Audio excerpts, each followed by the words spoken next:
Hey guys, welcome back to the channel. For those who are new to this space, my name is Christina. I'm a naturopath, herbalist, GAPS practitioner, life coach, as well as carnivore. And I am in the middle of a fast. So it wasn't intended. Essentially yesterday I had a nice big juicy steak and eggs and butter for breakfast, and then for lunch I had some prosciutto and cheese and some pork rinds with some sour cream. And then dinner time came and I wasn't hungry. And so I went, well, I'm just going to go to bed without any food. I don't really need anything. I'm actually still feeling full from lunch. And so I will just keep going.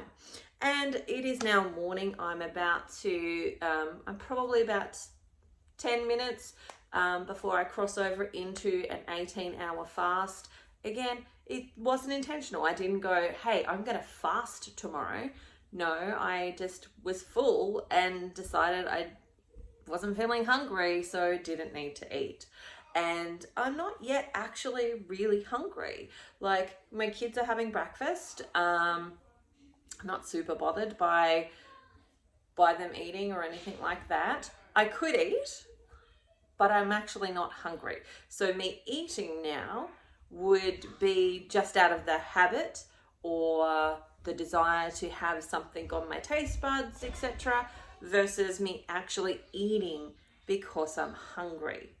And so this is what I want to talk about when it comes to carnivore. I've mentioned before, when people have interviewed me or I've interviewed other people, that the space of fasting, from my perspective, really should come out of, I'm actually so abundantly full that I don't need to eat. That I'm naturally fasting because I'm not actually hungry. And I'm waiting for those hunger signals to actually kick in that tell me that my body is hungry. Now, there's multiple reasons that we actually want to fast, some of which is, and I'm sorry, my kids are really noisy right now. They are playing. Hopefully they will stop and my husband will tell them to be quiet. But I apologize for the background noise. Again, I have 7 kids. We're in a house that's pretty much empty, so every sound echoes as well. All right, so from the fasting perspective, we actually want to do that because it's really good for a process called autophagy. So imagine when you're actually eating all of the time, what happens is that your cells go through replicator mode. They replicate. But when you're fasting, your body starts to get this messaging that, oh, there's no food around, or there's no food coming in. We might need to conserve our energy. And so instead of replicating new cells, what it does is that it actually goes back and starts to repair damage in those cells. So that then when you eat again, your body goes back through replication mode, but it's replicating healthier cells. And in many ways, it's kind of like a reverse aging process. So instead of just replicating damaged cells, and the more the cells get damaged, the more they just replicate more damaged cells. Instead of just doing that, what we're doing is actually going back and we're allowing the cells to clean up metabolic waste. We're allowing them to repair damage that has been done to them, so that when they are replicating again, that they are replicating cells that are healthier than what they were replicating previously. And so doing fasting is a really beneficial way of actually helping to clean up metabolic waste, help our bodies actually heal, help us to actually reverse age, but also to help do things like, for me, reduce my blood glucose. Now, my blood glucose is pretty much within normal range now. Occasionally I'll have some spikes. There's some interesting things that are making that spike, and I'm watching that and observing those. But generally speaking, my blood glucose now is in normal range. I don't want it to be within normal range. I actually want it to be within optimal range. So I'm working for it to get a little bit lower, because I've not yet been able to fully be able to enter into ketosis and be in ketosis and be a absolute 100% fat burner, because I've had things like fatty liver, I've got excess weight, all of which is meaning that my liver is releasing glycogen as I sleep, which just makes my blood glucose sit a little bit higher.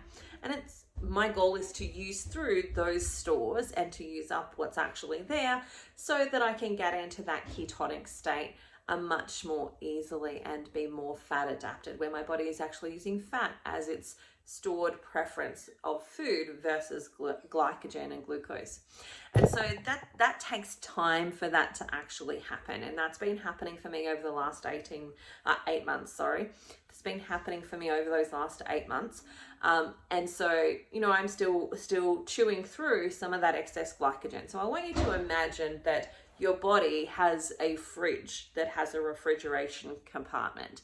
Now, just like your fridge at home, you're going to put your fruits and your vegetables and things that you're going to eat that might go off quickly, but you want to prolong their life in the actual fridge. But things that are going to go off quickly and spoil, like meat and freeze well, you put in the actual freezer. And so if you were a smart cook and shopper, you would go to your fridge first and look, okay, what do I have there that needs to be eaten because it's going to go off?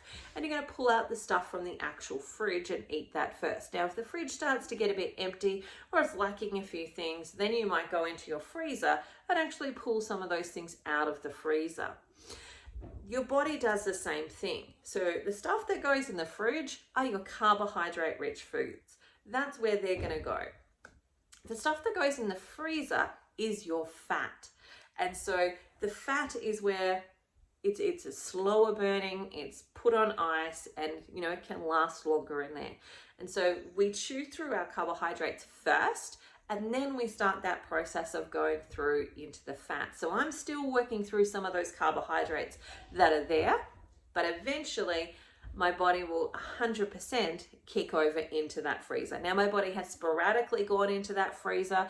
I've known that because I've been testing my ketones and actually following along and looking at what's actually happening.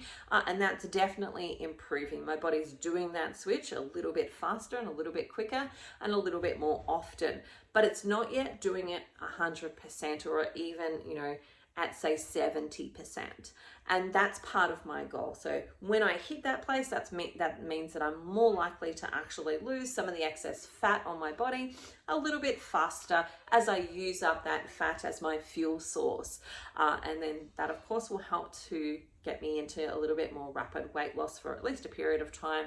And you know, help with hitting some of those goals from that perspective. But my major goal with doing carnivore has been to actually normalize my blood glucose, and I've hit that goal. But I'm not at the space where if I stop doing what I'm doing, that I've got a bit of breathing room. I don't yet. I don't have a bit of breathing room to eat the wedding cake on a special occasion or to have this on a special occasion and for it to not have a marked effect on my blood glucose. It definitely still does. So that's still going to take time, and that's going to take me chewing through excess glycogen for that to actually happen. But now back to the fasting. I want to talk about fasting because I'm in the middle of a fast. Excuse me. And the important part that I want people to know about fasting is that I don't think you should be doing a fast, especially for, I work with a lot of women, and a lot of those women have adrenal fatigue. And so if you're doing a fast from the, I need to fast in order to get these benefits, and so I'm just not going to eat for this period of time, even when you're feeling really hungry, then you're just going to put your body into a more stressed state, which is going to drain your adrenals more and make them less effective and actually make that problem with the adrenaline bigger. And so know that that's the people that I'm speaking to, not people who don't have any adrenal things, that are actually generally healthy and well, have no energy depletion or any of that type of stuff. I'm mostly speaking to the people who are similar to me, have some adrenal fatigue, have some energy depleting issues, have some other conditions that are going on in the background. I'm speaking to those people. When it comes to fasting, it should come from the place of, I don't need to eat because I'm not hungry. Versus, I don't need to eat because the clock says I shouldn't be eating right now because I'm doing the 16-8 or I'm doing the 5 whatever, I'm doing this, that or the other. It should come from that space of, I'm so abundantly full that I actually don't need to eat, and it's okay for me to not eat right now. And if I wasn't in a habit of actually eating, would I be eating right now, or would I be doing something else? And so that for me is the benefit of carnivore. That's one of those benefits of carnivore, because it actually helps you get to that space where I'm actually full. I don't need to eat for the sake of eating. And I'm really happy to just not eat. And my beautiful husband just brought me in a cup of tea and didn't quite shut the door properly. So the noise might get a little bit louder. So fasting wise, I'm having a cup of tea. It is a herbal tea. It's most likely chamomile. Some people will have coffee while they're fasting. They'll have a black coffee. Some people will just have water. And there are different types of fasts as well. And sometimes we want to use these fasts for multiple different reasons, and that would depend on what type of fast you do. So if, for example, you've got a lot of adrenal issues and you think, oh, I really would like to get the benefit of fasting, but I'm actually quite hungry a lot of the time. If that's the case, that's where you might benefit from, say, a fat fast, where you're doing a fast that is just predominantly getting your calories from fat. So all day you are eating fat versus like protein and carbohydrates. So you're fasting from protein and carbohydrates. Now your protein is still probably going to be about 10%, no matter how well you go in regards to trying to just stick to fat.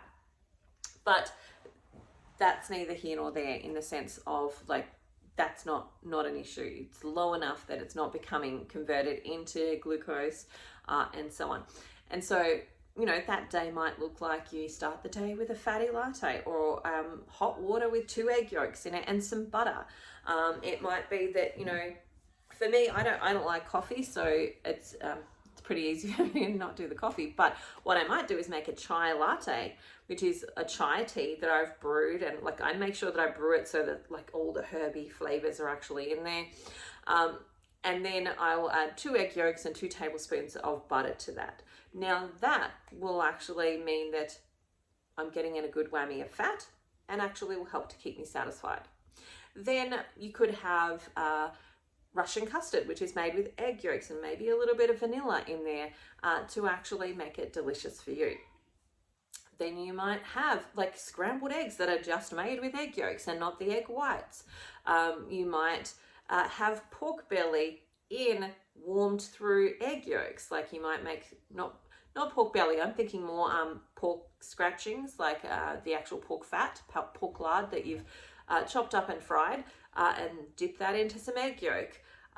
Do whatever you like. You could just salt it. You might have chicken skin that you are just salting, etc. Like you're really just aiming to eat from fat on that day. Now that's a way to do a fast and get a lot of those benefits of autophagy, but you're also eating at the same time. Now you might also choose to do a liquid fast. And a liquid fast might be I'm drinking from broth and I'm maybe adding some butter from that for the day. Maybe I'm having a cup of tea, etc. But everything is coming in a liquid form versus in a solid form. You might do a sardine fast. A sardine fast is another really good way to actually shake things up. And this is how we in the carnivore space can actually create metabolic confusion. So if you are looking at I know there's this guy named Vince or something. He's a famous, like he works with celebrities, etc. And he's created these types. So I would be something like a morph type, based on his creation of these different types and the different things that you should do for those different types of body. So essentially, you know, for people like me, we create endomorph type. So people like me, we have genetically been predisposed. My tongue's not getting around that word. Predisposed, essentially, to putting weight on and keeping it on and holding it, which meant that we actually were proficient at surviving through famines really, really well. We were able to survive through famines and wars really, really well. But we live in a world now that doesn't have natural famines. We live in a world that doesn't have those naturally now. So that doesn't necessarily serve us as much, which means, unless you have been consciously aware of it, then what happens is you just eat and eat and eat, and you're eating the same as everybody around you, not necessarily eating more food or more bad food than the other people around you, but because you're actually really proficient at holding on to weight for famine, you gain more weight and you put it on more easily. Now, part of his solution for those people is actually to create metabolic confusion, where you don't just eat the exact same way all of the time. And so this is where, from the carnivore space, we can actually create metabolic confusion by switching up our food sources. So for example, you might do a day that's really high in protein, and then you might do a day that's actually really low in protein but really high in fat. Or you might do it from just one food source, or you might use some fasting, or you might do some broth fasting, or etc., where you're mixing it up and you're actually changing it so that your body gets a little bit of confusion and therefore is really easily flexible and adaptive. And so one of the benefits for an endomorph, endo meaning hormones, right? Endomorph, for using a fat fast is that you're still eating. So your body isn't getting the message of, oh, we need to lock down and hold tight to the fat cells because we're starving. It's actually getting the message the food's coming in. And so it doesn't lock down and it doesn't hold on to those food sources or the fat sources or the fat stores. It doesn't lock down and hold on to those because food's coming in. But you're using it because you're using and you're forcing your body into ketosis, using fat as its fuel source. Now, that's one of those ways that we can create that in the carnivore space. Now, the way that he does it is to do a high carb day and a high fat day and alternate between those types of meals. Now, for me, I don't want to do that because a high carb day is going to make my blood glucose go through the roof. It's going to increase my blood glucose. It's going to then increase all of those problems that I had with high blood glucose and other issues that I developed. And that's not going to be beneficial for me. So for me, I'm going, how can I utilize this knowledge, but from the perspective of carnivore, where I don't really want to be putting in the toxins from those plants. I also don't want to be putting them in for the carb craving perspective as well, in the sense that a little bit of that for me, I'm addicted to it. And if I have a little bit, it's very hard for me to control and not have more. And so having it on one day and then not on the next would be that would be much more in my head than actually just going, I don't want that. I'm not doing that. And I don't want to kick off an addiction, because it's kind of like saying to an alcoholic, well, you can have alcohol on alternative days. That's not going to fly. It's not going to work really well. And it's actually, going to eventually make them crash. And so it's the same type of thing. If you are actually addicted to sugar, which I definitely have been and are still, I don't want to dance in that space. And so taking myself out of that space, how do I utilize this knowledge of metabolic confusion to my advantage? And one of which is to do a fat fast. Another is to do what I'm doing today, which is like a basic normal fast where I'm not eating. I will probably eat, I think maybe I'll probably eat sometime at around 2. I'm not really sure yet. I'm not hungry. I will listen to my hunger. If I get hungry or if I start to get, I really need something to eat type of thing, I'll go make myself some eggs. I'm not in that space yet. And so if I get there, I will definitely do that. And I can just see my little app, which is the Life app, has just told me I am now in fat burning phase, where my body is utilizing, or most likely utilizing, fat as its fuel source, and then putting me into ketosis. Now, I'm out of ketone strips, otherwise I would totally be testing right now. So I don't have any ketone strips to actually test that, but if I did, I would definitely be testing.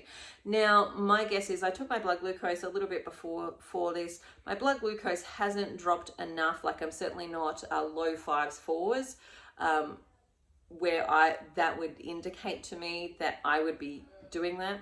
But what that is telling me is that what's likely happening now if I'm not in ketosis is that my body is using up that stored glycogen, which is exactly what I want it to do, so that it gets to where it needs to be a little bit quicker and more effectively. So that's my little take on fasting. I have a whole lot more to say about fasting, and I've got a masterclass coming up on fasting, and I'll be talking about that more in that space. But remember, for me, the key element is that you're not fasting because you're so desperately hungry and you're holding on to, like, oh my God, I'm trying to beat the clock on this thing. But actually that you're fasting because you're not really hungry yet. And that is the space to come from. I think that's the healthy space to come from when it comes to fasting and getting all of those benefits where you're not triggering your adrenal system, you're not triggering your thyroid, you're not triggering those things. Now, I don't recommend that women who have thyroid issues or adrenal issues do this daily, because what I see with people who have thyroid issues is that they'll go, I'm not really hungry in the morning. And so what they'll do is that they will then fast until, say, 1 o'clock in the afternoon, and then they will eat. If you don't have a thyroid problem, this doesn't like affect you. But if you've got a thyroid problem, and then they will eat, and then what will happen is that they'll eat later into the evening, and that contributes to their thyroid issues being worse. And so if you are one of my patients, for example, and you had a thyroid issue, I would say to you, especially in the beginning, you can't skip breakfast. You want to skip any other meal in the day, go for it, but you cannot skip breakfast. And so I'll get them to do at least a minimum of 6 weeks of eating breakfast no matter how they feel. If they don't feel hungry or not, just have a couple of eggs if you don't feel hungry. And then watch what happens for you the rest of the day. And often what they'll find is that they actually need to eat more to lose weight. And that eating breakfast kicks off their metabolism. And once that kicks off, everything else starts to get back into balance. And at that point, then they can start to do sporadically, not on a daily basis, but sporadically, those fasts where maybe they've done like I've done, where they had lunch and then they weren't hungry when it was time to eat again at dinner time. And so they've just kept going. And they can do that sporadically versus an everyday thing until their thyroid's balanced. Once their thyroid's balanced and working fine, they may then be able to move to, say, an OMAD.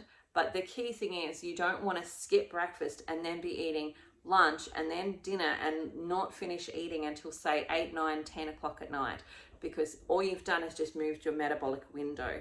And you're creating more stress in this first window because your body's got to produce its own energy.